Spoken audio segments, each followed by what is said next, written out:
ভাইরে, আসন্ন ঈদ উল ফিতরে ঢালিউড ইন্ডাস্ট্রি পুরো বিশ্ব কাঁপাবে। 2026 সালে মুক্তি পেতে যাচ্ছে অনেকগুলো সিনেমা। তার মধ্যে বেশি হাইপ ক্রিয়েট করা 4টি সিনেমা হলো Prince once upon a time in Dhaka, আন্ধার, রাক্ষস এবং সর্বশেষ যে সিনেমাটা রয়েছে সেটি হলো সোলজার। এই সিনেমাটা ঈদ ছাড়াই মুক্তি পাবে। তো অলরেডি এই সিনেমাগুলো পুরো সোশ্যাল মিডিয়া কাঁপিয়ে দিয়েছে। তবে এই সব সিনেমাগুলোর একটা কমন বিষয় হলো সবগুলো সিনেমাই হবে বিগ বাজেটের। ঢালিউডের এই সিনেমাগুলোর লাইন আপ দেখে অনেক সিনেমা লাভাররা বলছে ঢালিউড ইন্ডাস্ট্রি আবার জেগেছে, আবার নতুন করে কামব্যাক করতে যাচ্ছে ঢালিউড ইন্ডাস্ট্রি। তো প্রথমে আসা যাক Prince once upon a time in Dhaka সিনেমাটির কাছে। যে সিনেমাটি নির্মাণ করবেন দেশীয় গুণী নির্মাতা আবু হায়াত মাহমুদ এবং এই সিনেমাতে লিড রোল প্লে করতে দেখা যাবে মেগা স্টার শাকিব খানকে এবং গুঞ্জন রয়েছে যে এই সিনেমাতে লিড হিরোইন হিসেবে দেখা যেতে পারে পাকিস্তানি জনপ্রিয় অভিনেত্রী হানিয়া আমিরকে।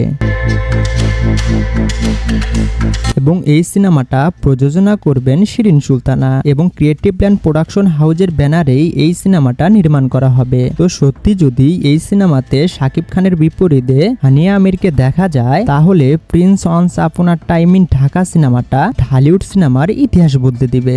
তো আপনার কাছে কি মনে হয় কেমন হবে প্রিন্স সিনেমাটি? অবশ্যই কমেন্ট করে জানাবেন। তো এখন আসা যাক আন্ধার সিনেমাটির কাছে। যে সিনেমাটা নির্মাণ করবেন তুফান খ্যাত ডিরেক্টর রায়হান রাফি এবং এই সিনেমাতে লিড রোল প্লে করতে দেখা যাবে বাংলাদেশি গুণী অভিনেতা সিয়াম আহমেদকে এবং এই সিনেমাটা হরর কমেডি জনরার সিনেমা হবে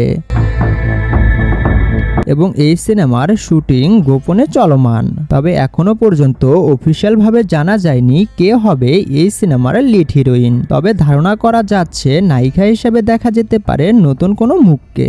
তো রায়হান রাফি কিন্তু এর আগে কোনো হরর সিনেমা নির্মাণ করেননি। তো এই প্রথম হরর জনরার সিনেমা নির্মাণ করতে যাচ্ছেন রায়হান রাফি। তো আপনার কাছে কি মনে হয় কেমন হবে রায়হান রাফি পরিচালিত আসন্ন আন্ধার সিনেমাটি? অবশ্যই কমেন্ট করে জানাবেন। তো এখন আসা যাক রাক্ষস সিনেমাটির কাছে। যে সিনেমাটি নির্মাণ করবেন বরবাদ খ্যাত ডিরেক্টর মেহেদী হাসান হৃদয়। তো বরবাদ সিনেমাটি দেখে অলরেডি সবাই বুঝে গেছে মেহেদী হাসান হৃদয় কোন লেভেলের ডিরেক্টর। তো এই সিনেমাতে লিড রোল প্লে করতে দেখা যাবে সিয়াম আহমেদকে এবং আন্ধার সিনেমাটির শুটিং শেষ করে রাক্ষস সিনেমাতে যুক্ত হবেন সিয়াম আহমেদ এবং এই সিনেমাতে সিয়াম আহমেদের বিপরীতে দেখা যাবে তাণ্ডব খ্যাত অভিনেত্রী সাবিলা নূরকে এবং এই সিনেমাটা প্রযোজনা করবেন শাহরিন আক্তার সুমি এবং এই সিনেমাটা রিয়েল এনার্জি প্রোডাকশন হাউজের ব্যানারে নির্মাণ করা হবে এবং মেহেদী হাসান হৃদয়ের ক্যারিয়ারের দ্বিতীয় সিনেমা হবে রাক্ষস। তো আপনার কাছে কি মনে হয় বরবাদ সিনেমার মতো কি রাক্ষস সিনেমাটা বক্স অফিসে ঝড় তুলতে পারবে? কমেন্টে বলে ফেলুন। তো এখন আসা যাক সর্বশেষ সিনেমাটির কাছে। যে সিনেমাটা মুক্তি পাবে ঈদ ছাড়াই। তো এই সিনেমাটির নাম রাখা হয়েছে সোলজার এবং এই সিনেমাটা নির্মাণ করবেন বিজ্ঞাপন নির্মাতা শাকিব ফাহাদ। তো এই সিনেমাতে মেগাস্টার শাকিব খানকে এক্স আর্মির মেজরের চরিত্রে অভিনয় করতে দেখা যাবে এবং এই সিনেমার সবচেয়ে ইন্টারেস্টিং বিষয় হলো এই সিনেমাতে দুজন নায়িকাকে দেখা যাবে। একজন হলেন ছোট পর্দার জনপ্রিয় অভিনেত্রী তানজিন তিশা এবং আরেকজন হলেন বড় পর্দার গ্ল্যামারাস অভিনেত্রী জান্নাতুল ফেরদৌস ঐশী এবং আরও থাকছেন তারিক আনাম খান, এবিএম সুমন এবং তৌকির আহমেদ এবং এই সিনেমার সামনে আরো বেশ কিছু চমক দেখা যাবে।